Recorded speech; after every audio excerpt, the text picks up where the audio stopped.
जय हिंद, वंदे मातरम। Hello everybody, welcome all of you to study mine online classes, जहाँ पे हम बच्चों को प्रिपरेशन कराते हैं 9 से लेकर 12 तक JEE Mains and advance level की। 9 से 10th फाउंडेशन लेवल बैचेस, जहाँ पे फाउंडेशन तैयार की जाती है 11th 12th के लिए, जेई के लिए। 9th एंड 12th क्यों इम्पॉर्टेंट है? क्योंकि 11th 12th में कुछ ऐसे टॉपिक्स होते हैं जिनको अगर आप 9 10th में अच्छे से कर लेते हो तो 11 12 आपके लिए काफ़ी हद तक थोड़ा सा बेस तैयार हो जाता है, काफ़ी चीज़ें इजी हो जाती हैं। For example trigonometry, AP arithmetic progression, quadratic equation, basics of graph, basics of inequalities, ये सब फाउंडेशन लेवल के अंदर कराया जाता है। टिग्नोमेट्री को थोड़ा सा एक्स्ट्रा कराया जाता है। बोर्ड में जो टिग्नोमेट्री है उससे बियॉन्ड जाते हैं फाउंडेशन के अंदर, ताकि आपको 11th में काफ़ी टाइम बच जाता है और काफ़ी चीज़ें ईजी लगने लगती हैं और उसी तरह से इंटरेस्ट आने लगता है। इसलिए 9th और 10th बहुत इंपॉर्टेंट है। अगर आपने 9th में स्टार्ट नहीं किया है तो स्टार्ट इन 10th से तो आप स्टार्ट कर ही दो। अगर आपने माइंड मेकअप कर लिया है कि मुझे इंजीनियरिंग फील्ड में जाना है, इंजीनियरिंग स्ट्रीम में जाना है, जेई में जाना है, 11 12 तो ही है फुल फ्लेजेडली, जिसके अंदर फुल टोटल प्रिपरेशन चलती है जेई के लिए। प्लस हमारे पास एक और बैच चलता है एनडीए मैथमेटिक्स और जनरल एप्टीट्यूड के लिए। जो बच्चे 12th के बाद एनडीए में इंटरेस्टेड होते हैं उनके लिए एनडीए मैथमेटिक्स। चलो अब हम स्टार्ट करेंगे कोऑर्डिनेट ज्योमेट्री का नेक्स्ट डिस्कशन, जिसमें हम देखेंगे डिस्टेंस फार्मूला, फिर mid point formula, section formula. Section formula important है, इंटरनल सेक्शन, एक्सटर्नल सेक्शन। उसके बाद हम देखेंगे हार्मोनिक कॉन्जुगेट क्या होते हैं और plus area of triangle and area of polygon. तो हम स्टार्ट करते हैं डिस्टेंस फार्मूला से। डिस्टेंस फार्मूला, अगर दो पॉइंट हैं ए और बी, इनके कोऑर्डिनेट्स हमको पता है एक्स वाई, इसके कोऑर्डिनेट्स आर एस, तो इनके बीच का डिस्टेंस क्या होगा? What will the distance, what will the length of this line A B? अगर मेरे को इसके एक्सट्रीम के कोऑर्डिनेट पता है ए और बी के, तो कोऑर्डिनेट की हेल्प से हम यूज करेंगे और फॉर्मूला देखेंगे क्या होता है। क्या फॉर्मूला डिस्टेंस फार्मूला का? अगर दो पॉइंट है ए, एक पॉइंट है बी, इसके कोऑर्डिनेट हैं x1, इसके x2, not x1 x2, this is a, इसके हैं x1 एंड y1, इसके हैं x2 एंड y2, ये पॉइंट B है। तो क्या फॉर्मूला हो गया? Difference of x coordinate plus उसका square plus difference of y coordinate का स्क्वायर, उन दोनों को ऐड करके स्क्वायर रूट, या फिर difference square of difference of abscissa plus square of difference of ordinate और उनका स्क्वायर रूट, वो इसकी लेंथ दे देगा। क्या देगा? A B. क्लियर? आया कैसे? सिंपल सा प्रूफ देखते हैं। ये कोऑर्डिनेट ए x1 y1, ये b x2 y2। बहुत सिंपल प्रूफ है। प्रूफ आपको आना चाहिए, बेसिक प्रूफ सबके आने चाहिए if you are going for JEE. ठीक है, प्रूफ समझना। अगर आप 11th क्लास में हो तो आपके पास काफ़ी टाइम है ये प्रूफ समझने के लिए। ये डिस्टेंस कितना होगा? x1, ये कितना होगा? y1।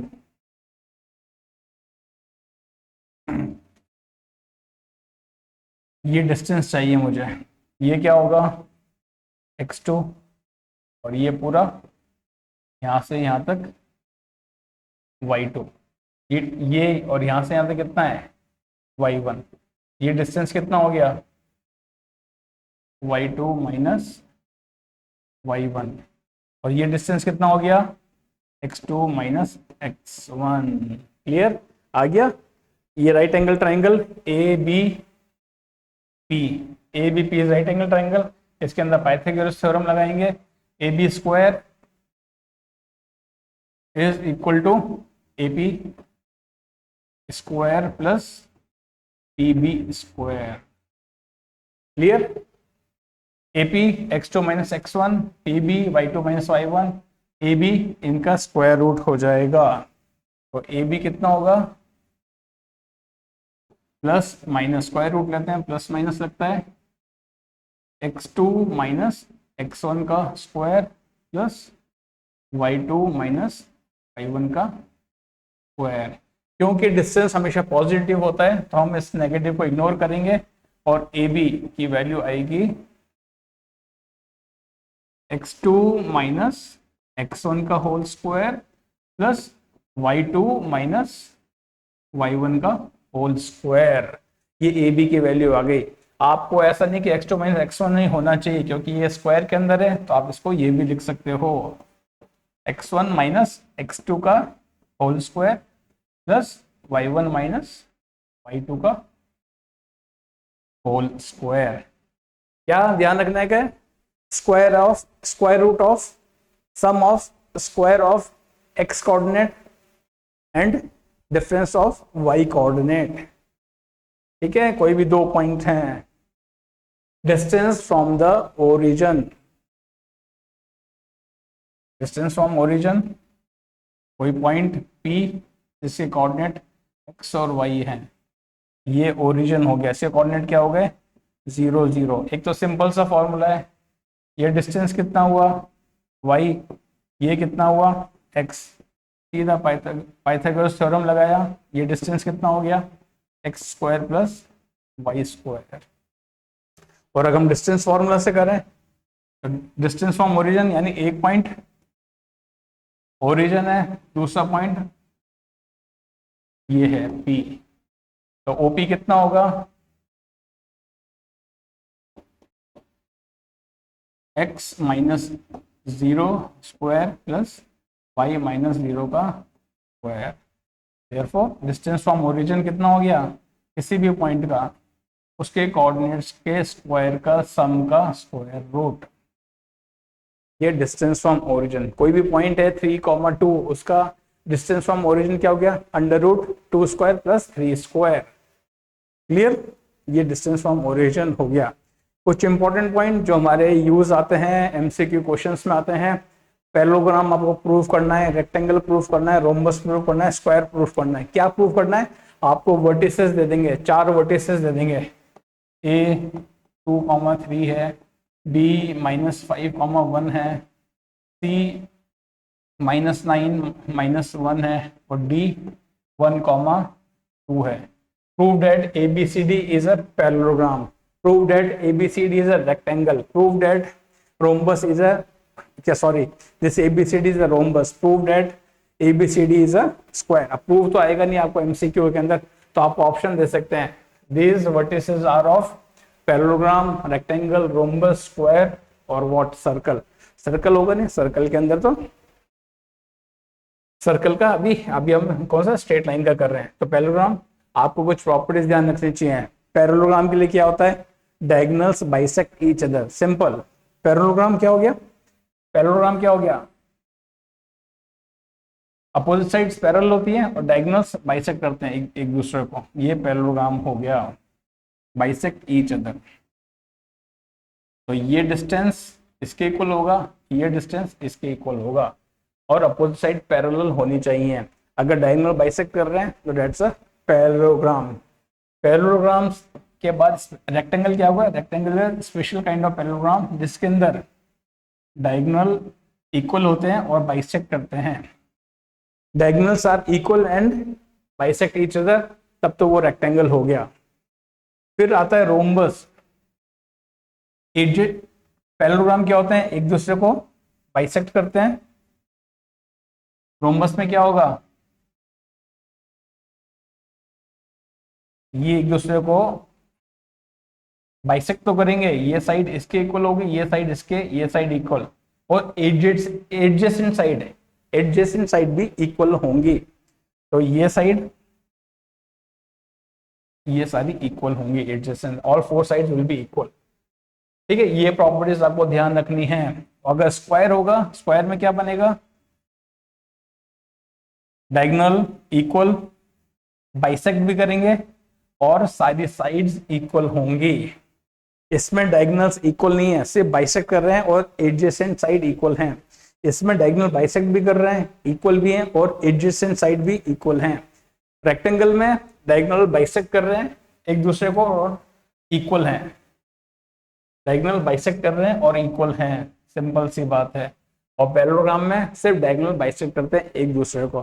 तो ये छोटी छोटी पॉइंट्स हैं जो आप माइंड में रखोगे तो आप आराम से डिफरेंशिएट कर पाओगे कि ये वर्टिसेस किसके हैं, और उसके अंदर आप ये नॉलेज लगा पाओगे डिस्टेंस फॉर्मूला की, ये डिस्टेंस निकालना, ये निकालना, ये निकालना, इसकी हेल्प से। ठीक है, अभी हम ये पॉइंट नहीं निकाल पाएंगे क्योंकि अभी हमको इसके लिए एक सेक्शन फॉर्मूला पढ़ेंगे या मिड पॉइंट फॉर्मूला पढ़ेंगे, उसके बाद हम ये पॉइंट के भी कोऑर्डिनेट्स निकालने लग जाएंगे। मगर आपको ये प्रॉपर्टी ध्यान में होनी चाहिए कि पैरेललोग्राम को कैसे पहचानोगे, rectangle, rhombus, square. Clear? Okay.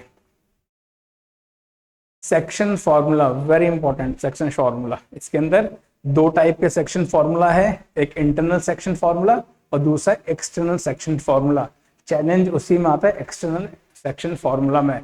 Internal तो सिंपल है, आपने 10th में भी पढ़ा हुआ है, मगर एक्सटर्नल देखेंगे वो क्या होता है। तो पहले सेक्शन फॉर्मूला क्या करते हैं, क्या है इसके अंदर सेक्शन फॉर्मूला में दो पॉइंट हैं ए और बी। ए इसका x1, इसका y1, कोऑर्डिनेट x2 और ये y2, इनको ज्वाइन करने वाली लाइन। कोई पॉइंट लाई कर रहा है इसके ऊपर P पॉइंट, इसके कोऑर्डिनेट है x और y, और एक इंफॉर्मेशन दे रखी है, ये m/n रेशियो में इनको डिवाइड कर रहा है। P point is lying on AB in such a manner that it divides AB in a ratio of m/n। तो इसका मतलब क्या हो गया, AP upon PB is equal to m/n। AP upon PB m/n। Clear है इसके अंदर? ये तो मेरे को अगर ये कोऑर्डिनेट्स पता है तो एक्स वाई के कोऑर्डिनेट्स क्या होंगे ये हमको पता है सेक्शन फॉर्मूला में। और इस जब ये पॉइंट ए बी के अंदर लाई करता है तो पी को क्या बोलेंगे, इसमें पी के कौन सा ये हो गया, इंटरनल सेक्शन। इंटरनल सेक्शन है, इसके अंदर इंटरनल सेक्शन फॉर्मूला लगेगा। क्लियर है यहां तक? अब कैसे करेंगे, ये है ए के कोऑर्डिनेट x1 y1, ये है बी, इसके कोऑर्डिनेट x2 y2। पी एक पॉइंट लाई कर रहा है और इसका रेशियो किस रेशियो में डिवाइड कर रहा है, m/n में। सिंपल सा फॉर्मूला इसका याद रखने का, इसके कोऑर्डिनेट x और y हैं। कैसे करना है, x1 इंटू n, x1 ए के करस्पॉन्डिंग वाला रेशियो m है, उसके अपोजिट वाला n है, तो x कोऑर्डिनेट निकालना है।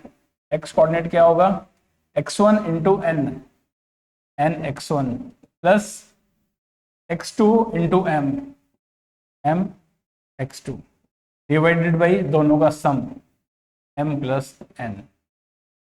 आया समझ में? चलो ये पैटर्न y पे भी एप्लीकेबल होगा। y कोऑर्डिनेट क्या होगा, y1 into n y1, y2 into m y2 divided by m+। ये कोऑर्डिनेट्स हो गए t के। जब ये इंटरनल सेक्शन इंटरनली इनको डिवाइड कर रहा है, P क्या इंटरनली डिवाइड कर रहा है, ये A पॉइंट है, ये B पॉइंट है, P इंटरनली डिवाइड कर रहा है। क्लियर है? फॉर्मूला लगाना आ गया।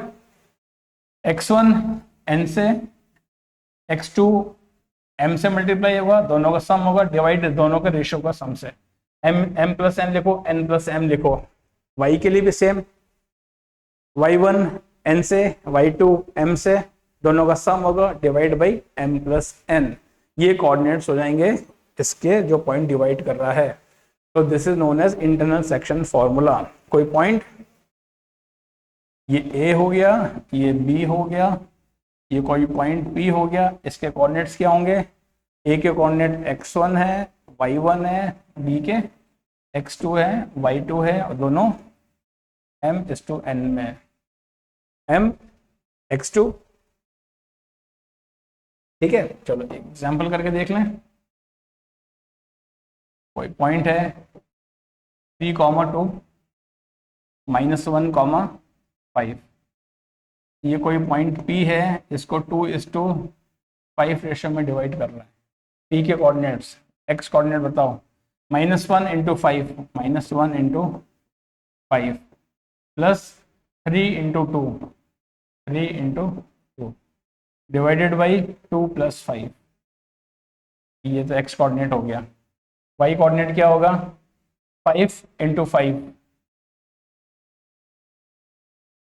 प्लस 2 × 2, ये क्या हो गया? and 2 + 5। फाइनली कोऑर्डिनेट्स क्या है? E के कोऑर्डिनेट्स क्या हो गए?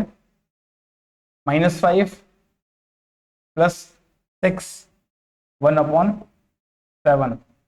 ये -5 है, ये 6 है, 1/7। 25 + 4, 29/7। ये P के कोऑर्डिनेट्स हो गए। P, A और B, ये कोई पॉइंट A है, ये कोई पॉइंट B है। B के कोऑर्डिनेट्स ये हैं, P A के -1/5 है, ऐसे निकालोगे। क्लियर? अब ये आया कहां से? ये हमको देखना है कि ये आ कहां से रहा है। चलो सिंपल सा प्रूफ है, कुछ भी नहीं करना है इसके अंदर। ये कोई पॉइंट है A, ये कोई पॉइंट है B। क्लियर? इसके अंदर एक पॉइंट है P, m/n रेशियो में डिवाइड कर रहा है। A के कोऑर्डिनेट्स क्या है? x1, y1। B के कोऑर्डिनेट्स क्या है? x2, y2। क्लियर यहां तक? तो ये डिस्टेंस कितना होगा? x1। ये डिस्टेंस कितना होगा? ये डिस्टेंस x1 होगा, ये डिस्टेंस y1 होगा। ठीक है, मैंने इसको ये डिस्टेंस, तो ये y1 हो गया, ये x1 हो गया। ये डिस्टेंस कितना होगा? y2। और ये डिस्टेंस कितना होगा? ये डिस्टेंस कितना होगा? ये पूरा y2 है, और ये कितना है? y1। तो ये डिस्टेंस कितना हो गया? y2 - y1। क्लियर? तो अभी मेरे को इसकी जरूरत नहीं है, अभी हम इसको ये रखते हैं। यहाँ तक क्लियर है? P के कोऑर्डिनेट्स x, y है, तो एक और ये। क्लियर है? A, P, B, इसको M बोलते हैं, इसको N बोलते हैं, इसको T बोलते हैं। क्लियर है? और ये तो A है, यहाँ पे A है और ये B है। क्लियर? इसको अभी थोड़ा सा कंफ्यूजन नहीं हो, ये हटा देता हूँ। दो ट्राइंगल बनाते हैं। क्लियर? अब AT कितना है? AT, ये x है, यहां तक x है, तो AT कितना होगा? x - x1। AT is x - x1। Clear है? कोई कंफ्यूजन? सिमिलरली PM कितना होगा? यहां तक x2 है, तो x2 - x। BM कितना होगा? y2। y2 में से क्या माइनस होगा? BM, y2 - y। और PT कितना होगा? तो थोड़ा सा उधर लिख देते हैं।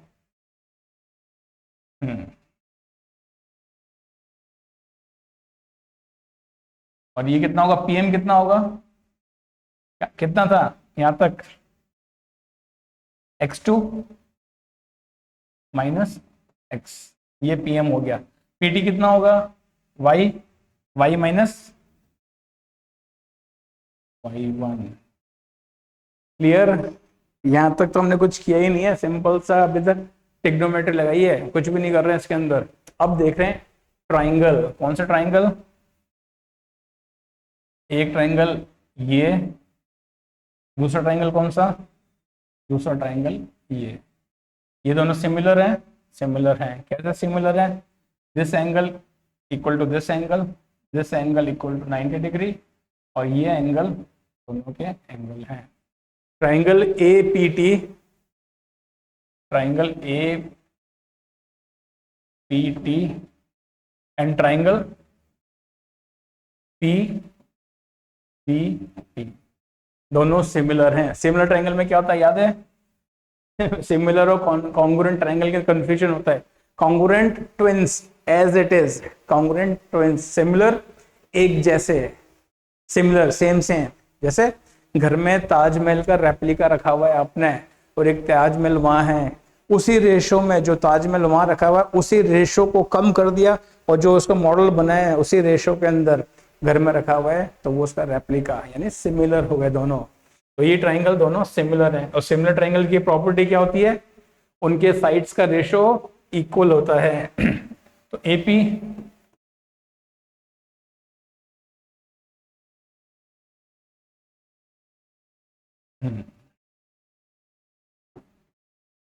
एपी अपॉन पीबी क्या रेशो है, एम एन है। इनकी करस्पॉन्डिंग साइड कौन सी हो गई, 90, और इस एंगल पर लाई यानी 80, 80 की करस्पॉन्डिंग साइड कौन सी हो गई, पीएम, पीएम, और पीटी तो मैं एपी, जब छोटे वाले ट्राइंगल तो ऊपर सारे छोटे वाले ट्राइंगल, नीचे वाली साइड, नीचे डिनोमिनेटर में बड़े वाले ट्राइंगल की साइड दे रहा हूं। पीटी की करस्पॉन्डिंग कौन सी हो गई, पीएम, ये हो गया, हमको ये मिल गया। अब क्लियर है, यहां से तो क्वेश्चन सॉल्व होता दिख रहा है। 80 इसको ले लो और एक रेशो इसको ले लो। पहला लेते हैं इक्वेशन 1, इससे बनेंगे इक्वेशन 2। इक्वेशन 1 क्या बोल रहा है, m upon n is equal to what is 80 x minus x1 upon what is pm x2 minus, इसको सॉल्व करोगे x के लिए x आएगा, क्या आएगा, m x2 plus n x1 upon m plus n। Clear, इसको सॉल्व करना आप, ये आएगा इसके अंदर, ठीक है, ये आ गया। क्लियर, दूसरी इक्वेशन सॉल्व करेंगे, second equation M N what is P T, Y minus Y one, Y minus Y one, B M Y two minus Y. Same, देखो अब सेम पैटर्न आ रहा है, x की जगह सिर्फ आपको x की जगह y चेंज करना है, x की जगह y चेंज करना है, क्या बनेगा, y m y2 plus n y1 upon m plus, ये आएंगे, इसको सॉल्व करोगे तो सिंपल है प्रूफ इसका, लगता है टफ, सिंपल है। इसके अंदर हम क्या किया है, सिमिलर ट्राइंगल्स का कंसेप्ट यूज किया है, प्लस हमने कोऑर्डिनेट्स का डिस्टेंस निकाला है, क्या कोऑर्डिनेट के हेल्प से ये डिस्टेंस कितना होगा उसके हेल्प से सॉल्व करके ये निकाल लिया। तो ये चीज जो बनेगी, ये हमारा दूसरा कोऑर्डिनेट आ गया, ठीक है। चलो प्रूफ तो समझने के लिए, मगर आपको ये फॉर्मूला याद होना चाहिए, कंसेप्ट पता होना चाहिए कैसे निकाल रहे हैं। अब भाई बारी एक्सटर्नल सेक्शन, हमने इंटरनल तो समझ में आ गया, एक्सटर्नल क्या होता है, ये कंफ्यूजन सबसे ज्यादा रहता है। कोई पॉइंट लाइन है ए बी और ये ए है, ये बी है और ये पी पॉइंट है। ए के कोऑर्डिनेट्स x1 y1, बी के कोऑर्डिनेट्स x2 y2 और इसके कोऑर्डिनेट x और y। ए बी लाइन पे ए बी लाइन के ऊपर लाई कर रहा है P। अब इस P को बोलेंगे P is externally dividing line A B, किस रेशो में, m/n में, तो क्या होगा, ये m रेशो होगा, ये रेशो कितना हो गया n। क्लियर, समझ में आया। जब इंटरनली डिवाइड करते हैं वो तो बहुत ऑब्वियस है, सिंपल है, समझ में आता है, लॉजिक भी बेटर है कि यहाँ पे p रख दिया और उसको डिवाइड कर रहा है। मगर एक्सटर्नली कैसे डिवाइड कर रहा है, एक्सटर्नली डिवाइड करने के लिए हमने p को a और b के बियॉन्ड रखा, ये p रखा। अगर a से p का रेशो, AP का रेशो, AP लेंथ का रेशो m है और BP का रेशो n है, तो हम p को क्या बोलेंगे, ये एक्सटर्नली डिवाइड कर रहा है किस रेशो में, m/n में। क्लियर है, एक्सटर्नली क्लियर है। चलो इसका अब मेरे को बताओ वापस एक्सटर्नली कैसे है। ये कोई लाइन है, ये A पॉइंट, ये B पॉइंट, यहाँ पे P पॉइंट है, ये T/R में P AB को T/R में डिवाइड कर रहा है एक्सटर्नली। का मतलब क्या हो गया, P AB को एक्सटर्नली कर रहा है, यानी B से P, BP अपॉन P से A, क्या रेशो हो गया, T/R। तो अगर ये रेशो T है, ये और ये R है। क्लियर। अगर बोला है P AB लाइन को एक्सटर्नली डिवाइड कर रहा है T/R में, T ये है और B इतना है, तो PB upon PA, BP upon PA, T/R। तो एक्सटर्नली हो गया, ये एक्सटर्नली डिवाइड कर रहा है। क्लियर है। अब एक्सटर्नली रेशियो को निकालने का क्या तरीका है, इसके अंदर सिंपल सा मेथड है। फॉर्मूला क्या है, मैं आपको फॉर्मूला बताता हूं, रुको। आपको कुछ नहीं करना, इंटरनली रेशियो क्या है, अगर कोई लाइन ए बी है और यहां पे कोई पॉइंट एक्सटर्नली इसको डिवाइड कर रहा है, पी एक्स वाई, ये x2 y2, ये x1 y1। Clear. p externally divide कर रहा है, रेशियो क्या है, m/n के अंदर डिवाइड कर रहा है। m क्या है, a से है और n क्या है, b से है, वो बताएंगे a से b से। तो ये m हो गया यहाँ से यहाँ तक p तक, और ये n हो गया यहाँ से यहाँ तक।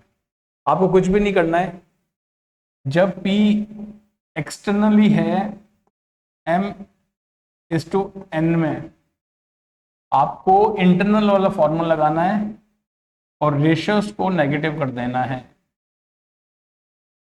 आया समझ में, ट्रिक बता रहा हूं फॉर्मूले में कैसे हम अप्लाई करेंगे। तो हमारा इंटरनली फॉर्मूला क्या था,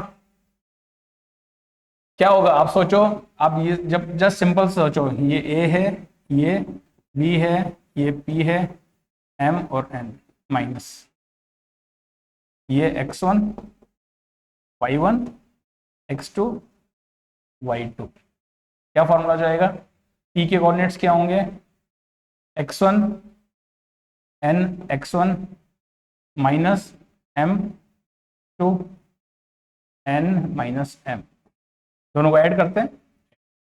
y कोऑर्डिनेट्स क्या होंगे, y1 n y1 minus m y2 n minus, ये फॉर्मूला हो गया। क्लियर।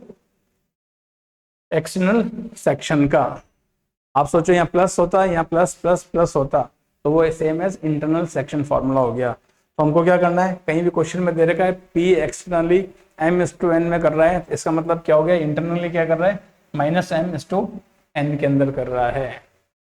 क्लियर। तो आपको समझ में आ गया। ये कोई पॉइंट दे दिया ए बी, चलो वापस बताओ मुझे, P इसको एक्सटर्नली डिवाइड कर रहा है किस रेशो में, T/R में। यहाँ पे कोई पॉइंट P है, A से AP वाला रेशो T है, A वाला T है, B वाला R है। हमको कैसे ट्रीट कर देंगे, फॉर्मूला लगा देंगे इंटरनली -T, R, या फिर आप ये भी लगा सकते हो T, -R, दोनों से आंसर तो सेम आएगा। ठीक है। हो जाएगा। एक्स इंटरनली का क्या फॉर्मूला होगा पी के लिए, ये x1 है, ये y1 है, वापस करके बता रहा हूँ x2 y2 है। रेशो कितना हो गया, ये -t और r का रेशो हो रहा है। चलो इस बार r को नेगेटिव ले लेते हैं, तो ये t और -r का रेशो हो रहा है। क्या बनेगा, p के कोऑर्डिनेट्स क्या होंगे, x1 -r x1 plus t x2 upon -r plus t। y coordinate क्या होंगे, y1 -r y1 plus t y2 -r plus, ये कोऑर्डिनेट्स हो गए। अगर मैं इसको नेगेटिव लेता -t और r, तब भी क्या यही आता क्या, देखो आना चाहिए यही। क्या होगा, x1 r x1 minus t x2 upon r minus t। y के लिए y1 किसके, अब क्या ले रहे हैं, -t, तो y1 r y1 y2 t y2 r minus T, same आ रहा है। आप यहाँ से माइनस कॉमन लो और यहाँ से माइनस लो, तो क्या बन जाएगा, ये t माइनस आर लिखा है, t माइनस आर बन जाएगा, ये भी सेम बन जाएगा। तो आप चाहे -t कॉमा आर कंसिडर कर लो या t कॉमा -r, ये माइनस कॉमन ही है, ये आप इनको रेशियो समझो, ठीक है। इससे कोऑर्डिनेट लग रहा है, ये ऐसा लग रहा है कोऑर्डिनेट लिखा हूं मैंने। एक्सटर्नली t/r में कर रहा है, किसके इक्विवेलेंट हो गया, t/r और t/-r, क्लियर, इस रेशियो में डिवाइड कर, क्लियर है। अब इसमें कोई कंफ्यूजन नहीं होना चाहिए कि एक्सटर्नली इंटरनली, आपको इंटरनल वाला फॉर्मूला याद है, जैसे आपको एक्सटर्नल दे रखा है तो आप उसके रेशियो में नेगेटिव साइन लगा दो और उसके हेल्प से आप उसको सॉल्व कर लो। तो इससे हम क्या कंक्लूड कर सकते हैं कि अगर रेशियो नेगेटिव पॉजिटिव है, इसका मतलब क्या हो गया, पॉइंट क्या कर रहा है, इंटरनली डिवाइड कर रहा है, समझ रहे। अगर रेशियो पॉजिटिव आ रहा है किसी क्वेश्चन में दे रखा है कि पॉजिटिव है, तो समझ लो इंटरनली डिवाइड। अगर रेशियो नेगेटिव आ रहा है तो एक्सटर्नली डिवाइड हो कर रहा है वो पॉइंट, क्लियर। ध्यान रहेगी ये बात, रेशियो पॉजिटिव है तो समतः इंटरनली डिवाइड कर रहा है, रेशियो नेगेटिव आ रहा है तो पॉइंट एक्सटर्नली है, एक्सटर्नली डिवाइड कर रहा है उस लाइन ज्वाइन करने को, ठीक है। अब इसका एक हाँ वापस देखेंगे, इसका थोड़ा सा प्रूफ देख लें, इसका भी प्रूफ का सेम वही कंसेप्ट है जो हमने इंटरनली का किया है।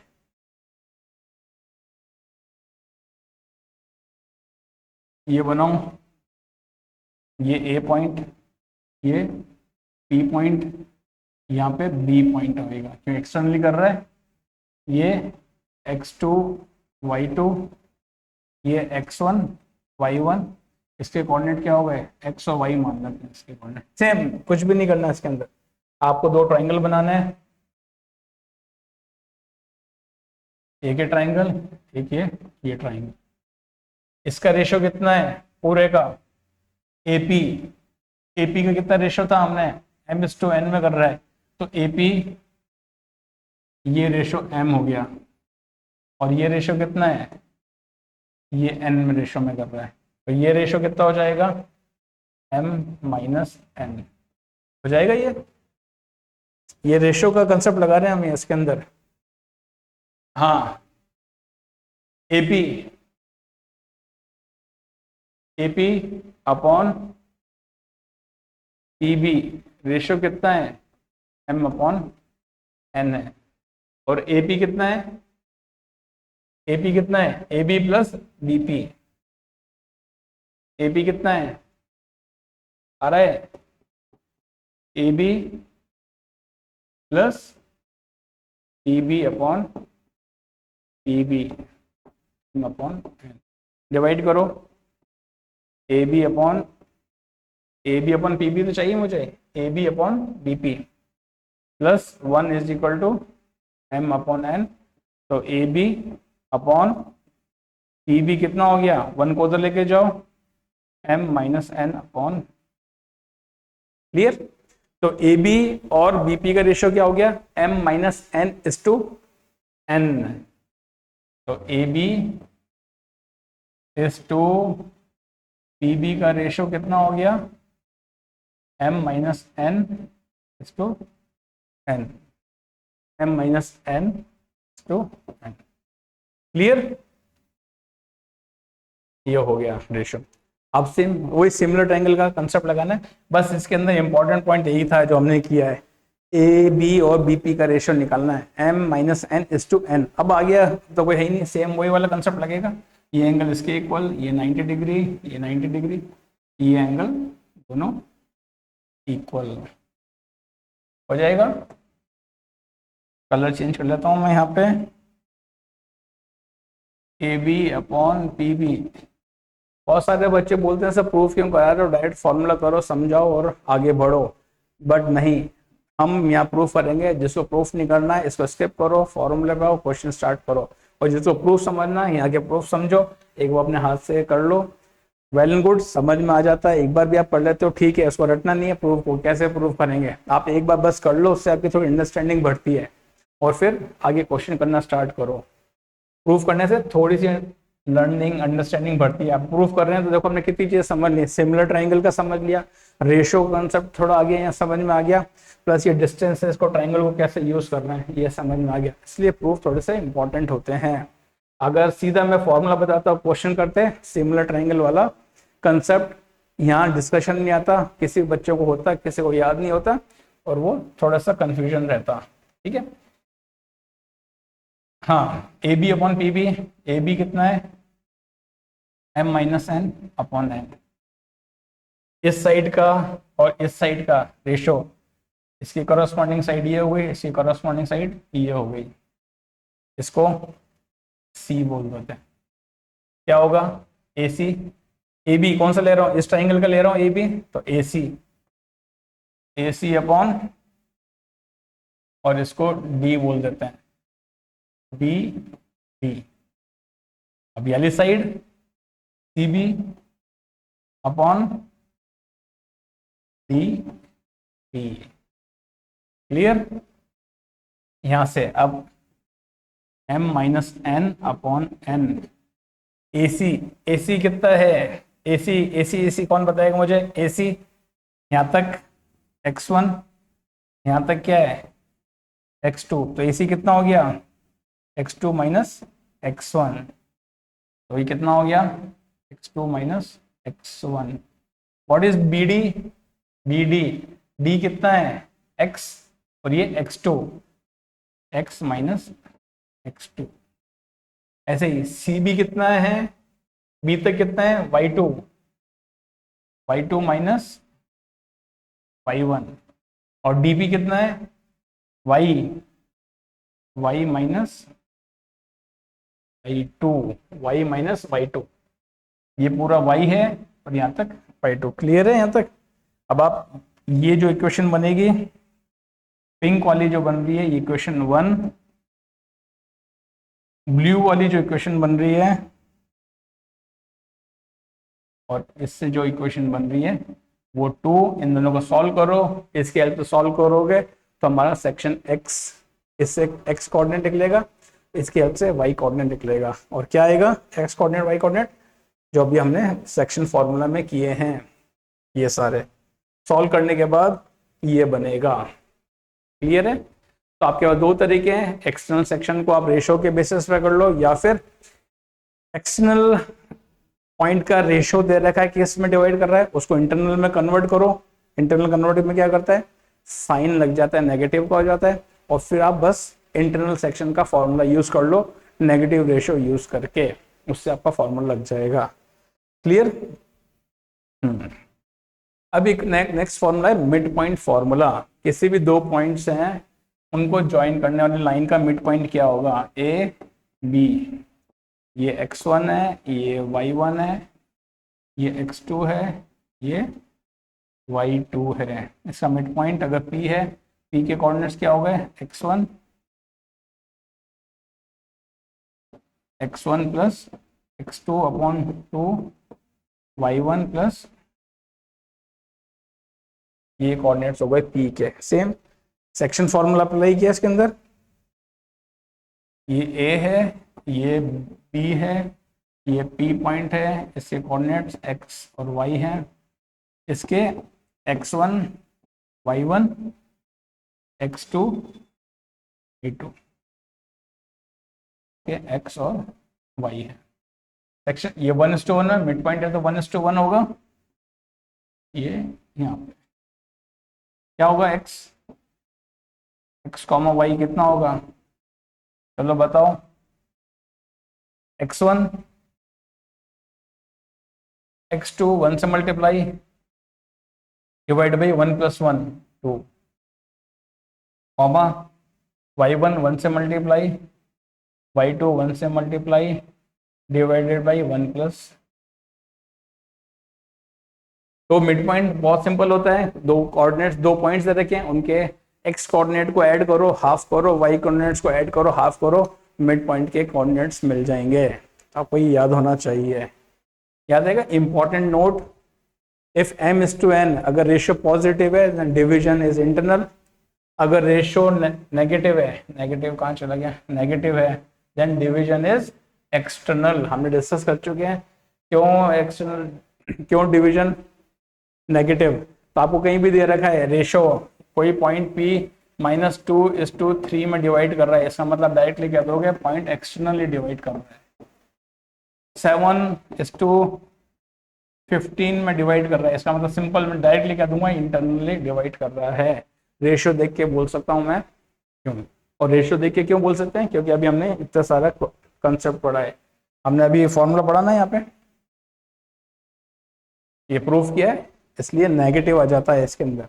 इससे प्रूफ करके देखते हो नेगेटिव, यानी इसके अंदर क्या हो जाता है कि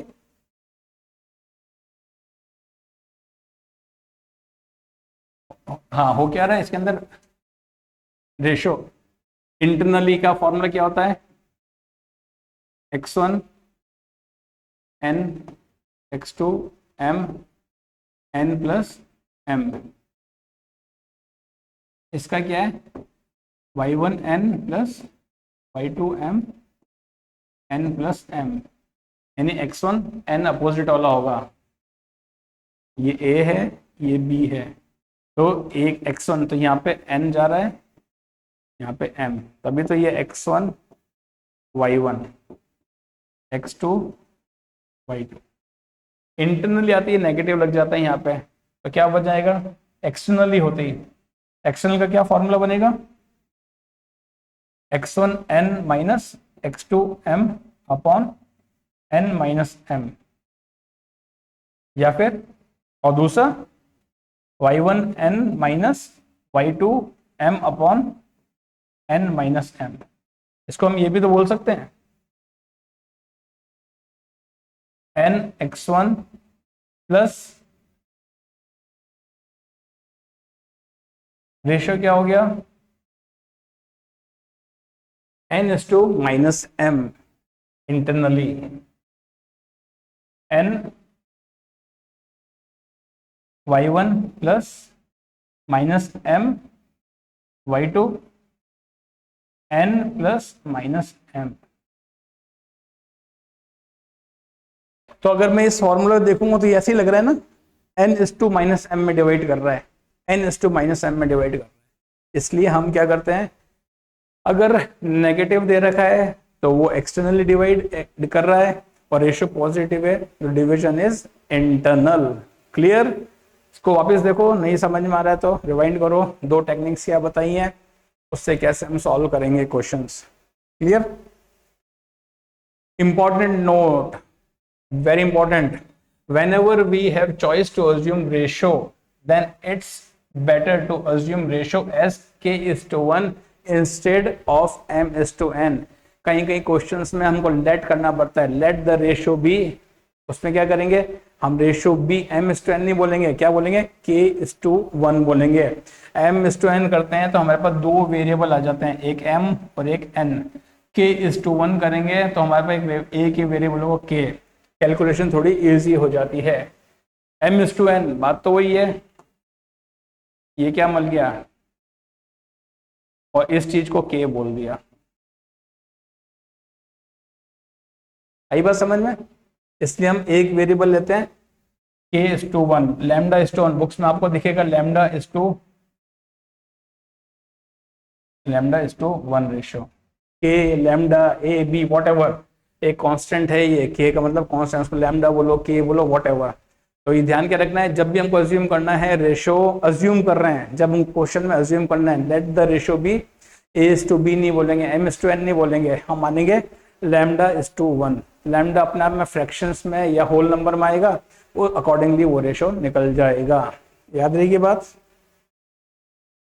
तो कोई भी पॉइंट है कहीं पे लेट करना है तो आपको m/n की जगह आप क्या कर दोगे इसको, अगर रेशियो तो ये भी हुआ ना,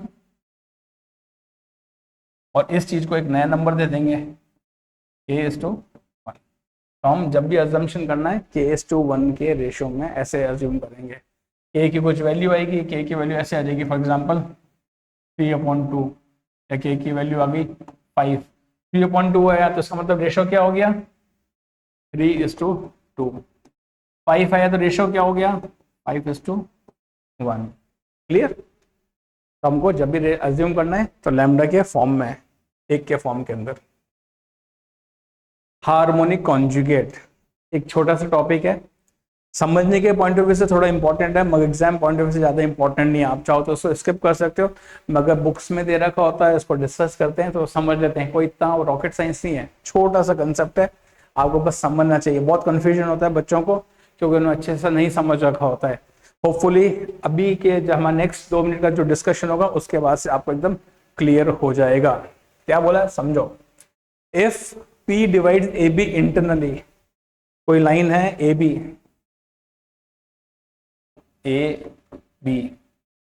P डिवाइड कर रहा है इसको इंटरनली, और Q डिवाइड करता है इसको एक्सटर्नली। Q डिवाइड करना है एक्सटर्नली, किसमें? सेम रेशो में। P तो इंटरनली कर रहा है m/n में, Q एक्सटर्नली कर रहा है m/n में। अगर ऐसा हो रहा है तो P और Q एक दूसरे के हार्मोनिक कॉन्जुगेट बुलाए जाते हैं, हार्मोनिक कॉन्जुगेट कहलाए जाते हैं, एक दूसरे के हार्मोनिक कॉन्जुगेट होते हैं। P is harmonic conjugate of Q and Q is harmonic conjugate of P with respect to AB, with respect to points A and B। आया समझ में? अगर एग्जाम्पल AB कोई लाइन है, P उसको इंटरनली 2:1 रेशियो में डिवाइड कर रहा है, Q उसको एक्सटर्नली 2:1 रेशियो में डिवाइड कर रहा है, तो P और Q हार्मोनिक कॉन्जुगेट हो गए with respect to A and B। इस AB लाइंस के रेस्पेक्ट में या फिर AB पॉइंट के रेस्पेक्ट में ये दोनों पॉइंट्स क्या हो गए, हार्मोनिक कॉन्जुगेट हो गए। आई बात समझ में? और उसके बाद क्या होता है, ये डिस्टेंस A से P, AP, A से B, AB और A से Q, ये क्या होता है HP में होते हैं, RN/HP, यानी हार्मोनिक प्रोग्रेशन में होते हैं। हार्मोनिक प्रोग्रेशन याद है, टर्म्स ऑफ एपी का, एपी की जो टर्म्स हैं उनको रेसिप्रोकल कर दोगे तो हमको जो सीरीज मिलेगी, प्रोग्रेशन मिलेगी, वो क्या कहलाएगी, हार्मोनिक प्रोग्रेशन। अगर ये एचपी में है तो 1/AP, 1/AB, 1/AQ, RN/AP। यही बात समझ में क्लियर है? बहुत सिंपल सा थॉट है। एक लाइन है, दो उसके एक्सट्रीम एंड्स के A और B हैं, कोऑर्डिनेट्स पता है, P इंटरनली उसको m/n में डिवाइड कर रहा है, Q उसको एक्सटर्नली m/n में डिवाइड कर रहा है। अगर P और Q सेम रेशियो में कर रहे हैं मगर एक इंटरनली एक एक्सटर्नली, तो P and Q will be harmonic conjugate with respect to A and B. P and Q will be harmonic conjugate to each other and with respect to AB. Clear? बहुत simple सा फंडा है harmonic conjugate, क्योंकि ये distance AP, AB, AQ आप इसको major करोगे tape से, वो इस रेशियो में आएगा, ये फॉलो करेगा AP को। आई बात समझ? इसलिए उनका नाम दिया हार्मोनिक कॉन्जुगेट। क्लियर? इसको थोड़ा सा प्रूफ भी कर लेते हैं कैसे आया। हार्मोनिक कॉन्जुगेट यानी 2/AB is equal to 1/AP plus 1/AQ, या 2/AB is equal to AP plus AQ/AP/AQ, या फिर AB को क्या बोल सकता हूं मैं, इसको तो ले जाओ 2AP/AP+AQ, ये हार्मोनिक कॉन्जुगेट। ठीक है, तो कई बुक्स में आपको ऐसा दे रखा था हार्मोनिक कॉन्जुगेट है, कहीं में ये दे रखा था। आपको बेसिक समझना है कंसेप्ट क्या है, ये समझ में आ गया तो आपके लिए सिंपल होगा। ठीक है, देख लें क्या हार्मोनिक कॉन्जुगेट क्या है। क्या करें, चलो करते हैं प्रूफ। ये A है, ये पॉइंट B है, और उसी रेशियो में आगे एक पॉइंट एक्सटेंड हो रहा है Q, और यहाँ पे पॉइंट है ये P। तो इसका रेशियो कितना है, ये M/N है, तो ये कितना होगा, ये M और ये N। क्लियर है ये चीज? तो M/N क्या होगा, अगर मैं अभी इसके लिए बात करूं, M/N will be equal to क्या होगा, AP/PB होगा। अब बाहर वाले की बात करूं AQ वाले के लिए, तो M क्या हो गया, AQ/QB। मानते ये बात, रेशियो इक्वल है दोनों के अंदर। आ रहा है समझ में? क्लियर है ना? एक्सटर्नल, पहले तो आपको एक्सटर्नल डिवीजन वाला कंसेप्ट क्लियर होना चाहिए, वो क्लियर हो गया तो फिर आप इसके अंदर थोड़ा सा इसको आप कोरिलेट कर पाओगे। हो गया, अब मैं इसको भूल जाता हूँ, AP/PB। PB कितना है, ये रहा PB को क्या क्या लिख सकता हूं मैं, PB को क्या लिख सकता हूं, AB माइनस AP लिख सकता हूं, AQ as it is, QB को क्या लिख सकता हूं मैं, AQ माइनस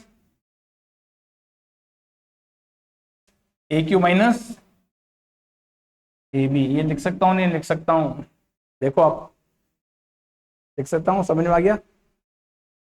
इसका रेसिप्रोकल कर देंगे, क्या हो गया, AB माइनस AP/AP, क्या था, AQ minus AB, AQ minus AB on AQ।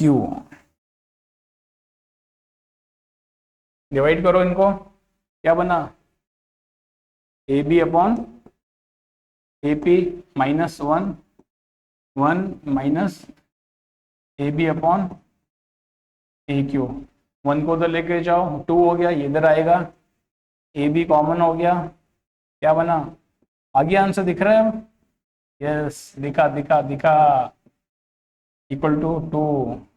AB को तो लेके जाओ,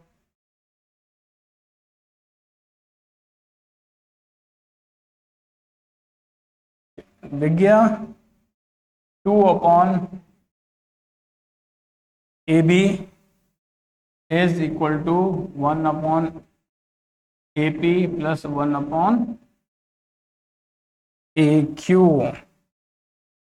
इसका मतलब क्या हो गया, 1/AP, 1/AB and 1/AQ in AP। है ना। 1/AB को, अब 1/AB को आप x मान लो, इसको x मान लो, इसको y मान लो, इसको z मान लो, z। 1/AB यानी 2x is equal to 1/AP y plus z। इसका मतलब क्या हो गया, अगर ये होता है तो क्या होता है, y x z are in AP। अगर ये AP में है तो 1/y 1/x 1/z इन HP। AP HP की नॉलेज होनी चाहिए।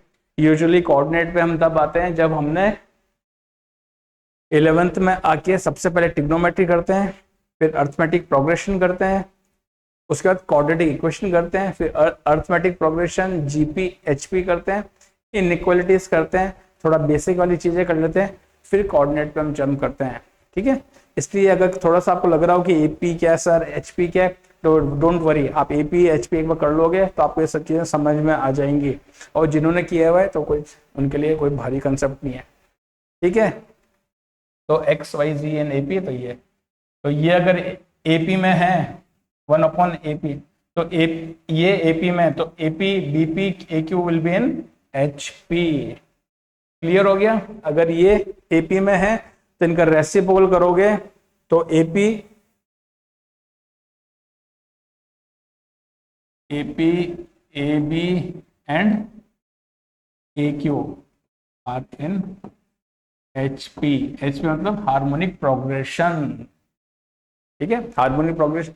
एपी, जिसको थोड़ा सा डाउट है, एपी क्या होता है, जिनका कॉमन डिफरेंस सेम होता है, 2 7 12, ये एपी में है, तो 7 - 2 is equal to 12 - 7, common difference होता है।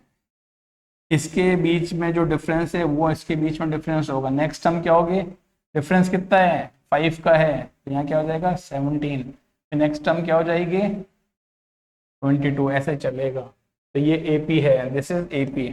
इसका रिवर्स कर दोगे 1/2 1/7 1/12 1/17 1/22, ये HP हो गया, दिस इज HP। AP की टर्म्स को रेसिप्रोकल करोगे तो आपको HP मिलेगा।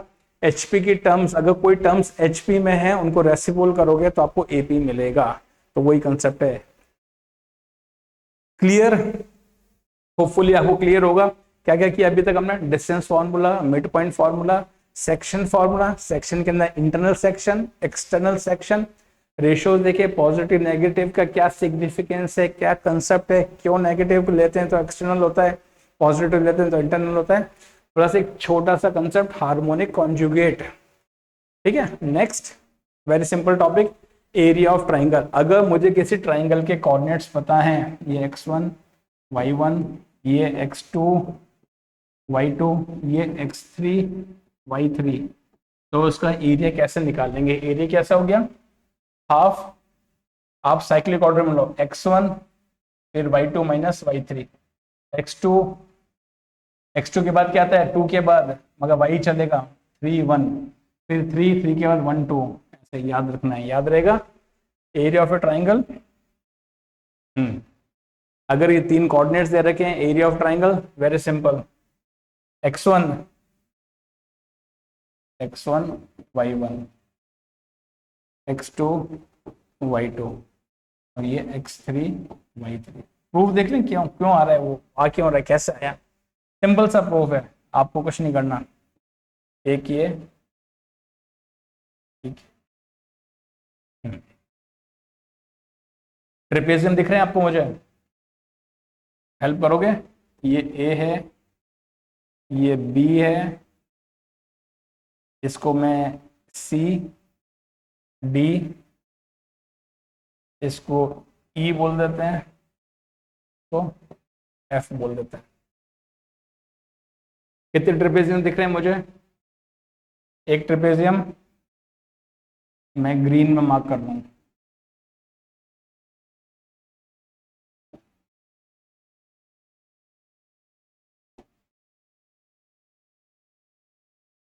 एक ट्रेपेजियम मैं पिंक में मार्क कर रहा हूं।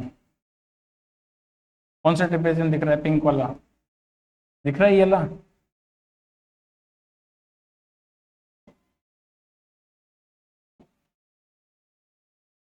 पिंक वाला। अब एक ट्रिपेजियम मैं उसको इसमें मार्क कर देता हूँ।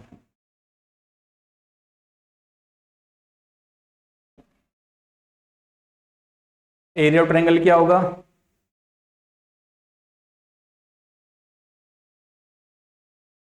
Area of triangle A B C कितना होगा? Area of trapezium A B C D A, area of ट्रिपे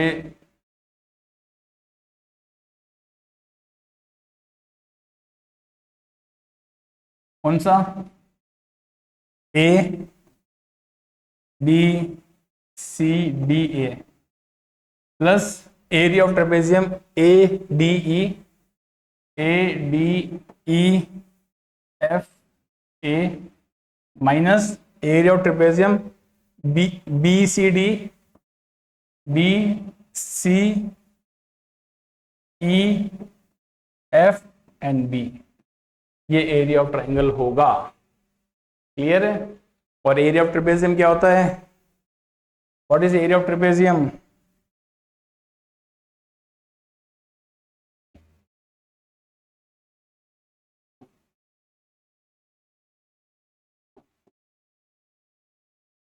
trapezium क्या होता है? Half into distance between parallel sides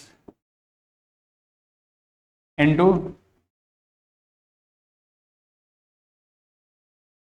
some of parallel sides. ठीक है? अगर कोई ट्रेपेजियम है, ट्रेपेजियम पता है ना क्या होता है? जिसकी अपोजिट साइड्स पैरेलल होती हैं, सिर्फ एक पेयर साइड पैरेलल होता है। ये भी एक ट्रेपेजियम हुआ, ये भी एक ट्रेपेजियम हुआ, एक पेयर पैरेलल होगा साइड से, चारों साइड पैरेलल नहीं होंगी। इसमें ये पैरेलल है, तो इसका एरिया कितना होगा? अगर ये लेंथ L1 है, ये L2 है, ये D है, distance between parallel sides, area कितना होगा? Half into D into L1 plus L2, ये इसका एरिया होगा। क्लियर? ट्रेपेजियम का तो वही फॉर्मूला यहाँ अप्लाई किया है। पहले का एरिया कितना होगा? हाफ, हाफ तो सब में कॉमन आएगा, मैं बाहर ले लेता हूँ। एरिया ट्रेपेजियम का है ABCD का, पैरेलल साइड कितना हो गया? CD, CD into BC plus AD। इसका ट्रेपेजियम का क्या होगा? पिंक वाले ट्रेपेजियम का DE, और पैरेलल साइड क्या है? AD प्लस FE माइनस नीचे वाले ट्रेपेजियम का जिसके अंदर रेक्टेंगल बन रहा है, जिगजैग हो रहा है। पैरेलल साइड्स क्या हो गई? ये हो गई parallel sides. Half distance between them parallel sides क्या हो गया? CE। पैरेलल साइड्स क्या हो गई? BC, BC plus FE। Clear? CD क्या है?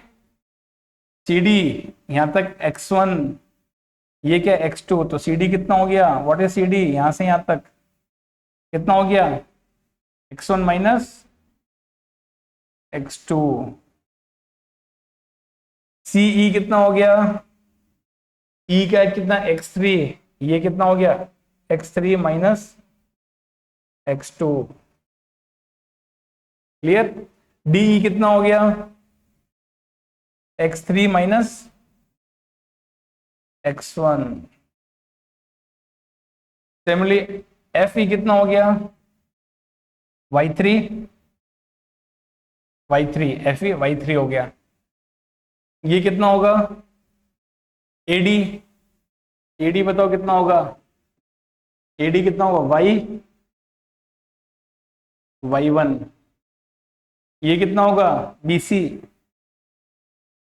कितना होगा? y2। क्लियर है? ये इसकी लेंथ, इसकी लेंथ, इसकी लेंथ। अब इसके अंदर BC कितना, y2 हो गया, FE कितना हो गया, y3 हो गया। क्लियर है? और FE कितना होगा, y3। आप ये सारी वैल्यू इसमें पुट करोगे तो हमको कौन सा फॉर्मूला मिलेगा, area is equal to half, कैसे बताया था याद करने का, x1 y2 minus y3 plus, अब x2 लूंगा, x2 के बाद क्या आएगा, y3 माइनस, आपको साइक्लिक ऑर्डर में चलना है, 1 1 के बाद 2 फिर 3, 1 2 3, या आप ऐसे ले लो 1 2 3 1 2 3 फिर 1 2 3, ऐसे चलना है। प्लस अब x3 लूंगा, x3 के बाद क्या आएगा, y1 माइनस 2, ये एरिया हो गया। Clear, very simple. ठीक है, एरिया पॉजिटिव, कई बार एरिया आप कैलकुलेशन करोगे यहाँ के अंदर, आपको क्या पता कैलकुलेशन कई बार होते हैं नेगेटिव भी आते हैं, वो नेगेटिव क्यों आ रही है, क्योंकि आपने कोऑर्डिनेट्स को क्लॉकवाइज लिया है।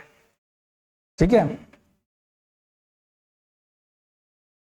ये ट्राइंगल है, अगर आपने x1 y1 ऐसे लिया है, x2 y2 ऐसे लिया है और x3 y3 ऐसे लिया है, कैसे लिया है, x1 x2 y3 anti clockwise, तब तो एरिया आपका पॉजिटिव आएगा। अगर आपने यहाँ पे x2 y2 ले लेते, यहाँ पे x3 y3 ले लेते, तब एरिया क्या आता, नेगेटिव आता।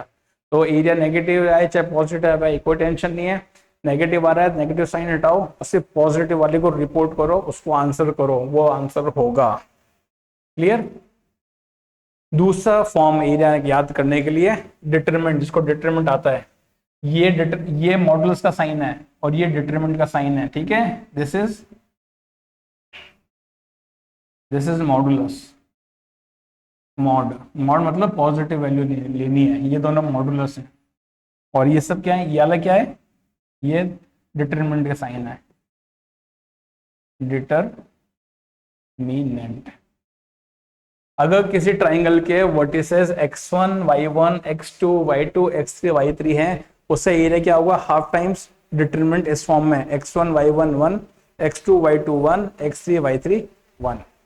ठीक है, तो एरिया कितना हो गया, डिटरमिनेंट कैसे, x1 y1 1 x2 y2 1 x3 y3 1, उसका हाफ, ये तो एरिया आ गया। उसके आगे आप लगाओगे मॉडुलस साइन, क्योंकि हमको सिर्फ एरिया में पॉजिटिव वैल्यू लेनी होती है।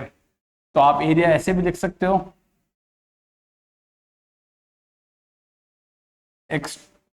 x1 x2 x3 y1 y2 y3 1 1 1।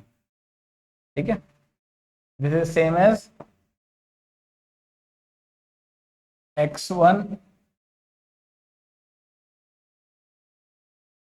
y1 1 x2 y2 1 3 y3 1। ठीक है, डिटरमिनेंट की एक प्रॉपर्टी होती है, रोज, ये रोज है, रोज को आप कॉलम में कन्वर्ट कर दो और कॉलम को रोज में कन्वर्ट कर दो, डिटरमिनेंट की वैल्यू चेंज नहीं होती है। यहाँ ये जो रो थी ये कॉलम बन गई, यहाँ पे ये रो थी सेकंड कॉलम बन गई है, थर्ड रो थर्ड कॉलम बन गई है, डिटरमिनेंट की वैल्यू चेंज नहीं होगी। इसलिए आप इन दोनों फॉर्म में याद कर सकते हो, और आगे हाफ लगेगा दोनों में एरिया निकालने के लिए। इस डिटरमिनेंट की वैल्यू पॉजिटिव भी आ सकती है, नेगेटिव भी आ सकती है, इसलिए हम उसको मॉडुलस लगा देते हैं, क्योंकि एरिया हमेशा पॉजिटिव होता है। याद रहेगा। डिटरमिनेंट किसको ओपन करना नहीं आता, एक बार बता दूं मैं, डिटरमिनेंट कैसे ओपन करते हैं, x1 x2 x3 y1 y2 y3 1 1 1। कैसे ओपन करेंगे, पहले x1 लूंगा मैं, कैसे x1 के ये हट जाएंगे, किससे मल्टीप्लाई होगा, इन दोनों का, पहले इससे मल्टीप्लाई फिर इससे मल्टीप्लाई, तो y2 माइनस y3। फिर क्या लूंगा मैं, x2 लूंगा, ये हटेगा, ये हट जाएंगे, क्या बनेगा, माइनस का साइन लगेगा, ऑल्टरनेट चलता है, ये पॉजिटिव नेगेटिव पॉजिटिव, फिर negative positive negative positive negative positive. Clear. Determinant में करोगे तब आएगा, अभी मैं इस रो के अलोंग डिटरमिनेंट ओपन करना बता रहा हूँ कैसे होगा। x1 को पॉजिटिव, फिर x2 को नेगेटिव, फिर x3 को पॉजिटिव। अब इसके अंदर क्या होगा, ये कॉलम और ये रो को एक्सक्लूड कर देंगे, y1 इंटू 1, तो y1 माइनस y3। अब इसके अंदर क्या करेंगे, इसको एक्सक्लूड करेंगे, इनको एक्सक्लूड करेंगे, क्या बचा, plus x3 y1 minus y2, ये हो गया। ठीक है, इसको आप रीअरेंज करो, y2 minus y3, minus common लो, x2 minus y3 minus y1, x3 y1 minus y2, वही तो आ रहा है फॉर्मूला। डिटरमिनेंट, इसकी वैल्यू आप हाफ कर दो, वही एरिया ऑफ ट्राइंगल हो गया। तो आप कोऑर्डिनेट्स को डिटरमिनेंट फॉर्म में लिखो, डिटरमिनेंट को ओपन करो, एरिया ऑफ ट्राइंगल निकालो सॉल्व करने के लिए। क्लियर। तीसरा मेथड एरिया निकालने के लिए, पहले तो स्ट्रेट फॉरवर्ड फॉर्मूला था, हमने निकाल लिया।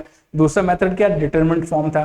तीसरा very simple method, very effective, very efficient method, stair method. और ये मेथड सब पे एप्लीकेबल है। This is not only for triangle, this is applicable for triangle, polygon, hexagon, rectangle, square, pentagon, whatever. अगर किसी ट्राइंगल के कोऑर्डिनेट्स हैं x1 y1 x2 y2 x3 y3, आपको ऐसे अरेंज करना है। दिस इज नॉट डिटरमिनेंट, ये डिटरमिनेंट नहीं है। यहाँ पे दो लाइंस दिखा रखी है, बस अरेंजमेंट का फॉर्म दिखा रखा है, इसको डिटरमिनेंट मत समझना। x1 y1 x2 y2 x3 y3, और लास्ट में फर्स्ट वाली रो को वापस रिपीट करना है, x1 y1। क्या करेंगे, स्टेयर्स में पहले नीचे जाएंगे, नीचे जाएंगे, नीचे जाएंगे, मल्टीप्लाई करते हुए x1 y2 x2 y3 x3 y1, इन सबको ऐड कर दिया, सब्ट्रैक्ट, नीचे से ऊपर, नीचे से ऊपर, नीचे से ऊपर, उन सबको ऐड करके सब्ट्रैक्ट कर देंगे और हाफ कर देंगे।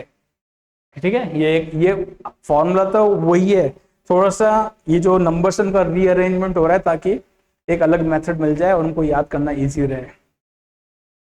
क्लियर। कैसे, कोई ट्राइंगल है, ये x1 y1 x2 y2 x3 y3, आप बस इनको ऐसे लिख लो, x1 y1 x2 y2 3 y3 x1, पहले नीचे आएंगे, हाफ माइनस क्या, नीचे आ रहे हैं x1 y2 plus x2 y3 plus x3 y1, add हो गया। अब हम ऊपर जाएंगे, ये यहाँ क्या होगा, x1 y3 plus x3 y2 plus x2 y1, ये फॉर्मूला हो गया। कौन सा मेथड है, स्टेयर मेथड है। This is applicable for polynomials also. पहले दो मेथड थे, डिटरमिनेंट वाला और डायरेक्ट फॉर्मूला, सिर्फ ट्राइंगल के लिए था, मगर ये स्टेयर मेथड, मैजिकल मेथड, ये किसके लिए एप्लीकेबल है, पॉलिनोमियल्स के लिए भी है। कैसे, एरिया ऑफ पॉलिनोमियल्स, कोई पॉलिनोमियल है जिसके वर्टिसेस पता है मुझे, है ना, x1 y1 x2 y2 x3 y3 x4 y4, इसका एरिया निकालना है 5। पेंटागन 5 साइड्स है, रेक्टेंगल भी हो सकता है, स्क्वायर भी हो सकता है, रोम्बस भी हो सकता है, हेक्सागन भी हो सकता है। ठीक है, इसका जो नहीं ये साइड्स इक्वल हो, ये साइड्स अलग अलग हो सकती हैं, ऐसा हो सकता है ना। ठीक है, ऐसा हमको एरिया निकालना है इसके लिए। ठीक है, कैसे निकालेंगे एरिया, एक मेथड हो गया ट्राइंगल मेथड, वो तो सब में अप्लाई करेगा। आप उस पॉलीगन को रेक्टेंगल में डिवाइड कर दो, एक ये रेक्टेंगल अब rectangle 1, rectangle 2, rectangle 3, area of this polygon is equal to area of this rectangle, rectangle 2 plus rectangle 3। सबके कोऑर्डिनेट्स बताएं, एरिया ऑफ ट्राइंगल निकाल के फॉर्मूला अप्लाई करो, ये कर दो। दूसरा मेथड, या फिर आप डायरेक्टली स्टेयर मेथड लगा दो, कोऑर्डिनेट्स पता है सबके और वही फॉर्मूला लगा दो। क्या बनेगा, half x1 y2 plus x2 y3 plus x3 y4 plus x5 y1 minus, चलो नीचे से स्टार्ट करो, x1 y5 x5 y4 plus x4 y3 x3 y2 plus x2 y1। Simple सा, ये हमारा स्टेयर मेथड। अगर इसकी कैलकुलेशन नेगेटिव आ रही है, एरिया नेगेटिव में नहीं होगा, हम उसको पॉजिटिव कर देंगे। अगर पॉजिटिव आ रही है तो पॉजिटिव ही रहने देंगे।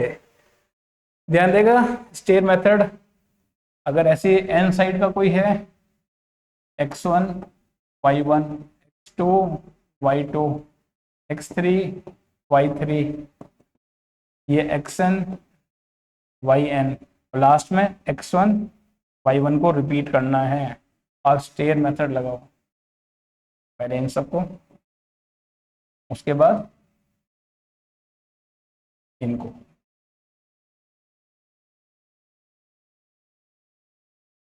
हो जाएगा, वेरी सिंपल स्टेयर मेथड।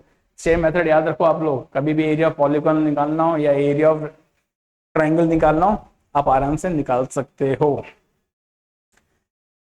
एक और छोटा सा concept, collinear points. Collinear points क्या होते हैं, those points which lie on A same line, एक सिंगल लाइन पे जो लाई कर रहे हैं वो कोलिनियर पॉइंट हो गए। Point A B C D, ये क्या है, कोलिनियर है, एक लाइन पे लाई कर रहे हैं। कई बार जरूरत पड़ती है prove that A B C D are collinear, या फिर check whether A B C D collinear है या नहीं है। इतना सिंपल सा तो 11th के बोर्ड के एग्जाम में ऑब्जेक्टिव में आ सकता है, मगर इसका कंसेप्ट दिमाग में होना चाहिए। इसके पीछे कंसेप्ट क्या है, अगर मैं 3 पॉइंट से ले लूं, 3 पॉइंट का लगाते हैं, वही कंसेप्ट आगे भी लग जाएगा। ये ए बी सी, अगर ये तीनों कोलिनियर हैं तो क्या होगा, A C will be equal to A B plus B C होगा, कोलिनियर है। अगर ये कोलिनियर नहीं होते, कैसी कंडीशन बनती, ए सी और बी थोड़ा सा ऊपर होता या नीचे होता, बी यहाँ होता या फिर यहाँ होता या कहीं इधर उधर होता, मगर कोलिनियर नहीं होता। तब क्या होता, क्या ये ए सी ए बी और बी सी के बराबर होता, नहीं होता। ट्राइंगल की कोई भी एक साइड इक्वल नहीं हो सकती अदर 2 साइड के सम के बराबर, वो हमेशा उनसे छोटी ही होगी। तो कोलिनियर होने के लिए क्या चाहिए, A C is equal to A B plus B C. आप यहाँ पे डिस्टेंस फॉर्मूला लगाओगे तो यहाँ पे मॉडुलस लगा सकते हो, क्योंकि हमको यहाँ पे डिस्टेंस फॉर्मूला लगाना है। एक तो ये कंसेप्ट यूज कर सकते हो। दूसरा क्या कर सकता हूँ, ये जो ट्राइंगल बना है, अब ये ट्राइंगल है, अगर ए बी सी कोलिनियर हो जाएंगे तो बी यहाँ आ जाएगा, तो ये ट्राइंगल वैनिश हो जाएगा और इसका एरिया क्या हो जाएगा, 0 हो जाएगा। दूसरा क्या कंसेप्ट हो जाएगा, area of triangle A B C will be equal to 0। अगर किसी ट्राइंगल का किसी 3 पॉइंट्स, कोई 3 पॉइंट दे रखे हैं, उनको आप अगर वर्टिसेस मान रहे हो किसी ट्राइंगल का और उसका एरिया 0 आ रहा है, इसका मतलब वो पॉइंट्स क्या है, कोलिनियर हैं। या फिर 3 पॉइंट से आपने एरिया इक्वल टू 0 कर दिया तो वो कोलिनियर हो गए। ठीक है, तो आप डिस्टेंस फॉर्मूला याद रखो या फिर ट्राइंगल एबीसी वाला याद रखो। Area of the triangle equal to 0 तो पॉइंट्स कोलिनियर हो गए, या फिर डिस्टेंस। कई बार ये यूज आता है, कई बार ये यूज आता है, हमको दोनों आइडिया दिमाग में होना चाहिए। ऐसे कोई 4 पॉइंट के लिए बोल सकता है, ए बी सी डी। अब एरिया ऑफ ए पॉलीगॉन, जो ए बी सी डी से पॉलीगॉन बनेगा, अगर ये कोलिनियर होंगे तो इसका एरिया क्या होगा, इसका एरिया 0 होगा। तो आप स्टेयर मेथड लगाओगे, उसके अंदर आप फाइंड करोगे एरिया वो 0 आना चाहिए। तो एरिया ऑफ ए पॉलीगन या area of a quadrilateral A B C D will be equal to 0। Clear है ये पॉइंट? तो छोटे छोटे कंसेप्ट हैं, आपको दिमाग में रखने हैं। अब अपने नोट्स में लिखना है, उसको अपडेट करता जाना है। जब हम स्ट्रेट लाइंस पढ़ेंगे तो कोलिनियरिटी की कुछ और एक्स्ट्रा कंडीशंस भी आएंगी, एंगल के रेस्पेक्ट में, स्लोप के रेस्पेक्ट में, ठीक है, वो हम तब देखेंगे क्या होता है। अभी हमने जो भी पढ़ा है उसके रिलेटेड क्या आया है इन्फॉर्मेशन, वो यूज कर रहे हैं।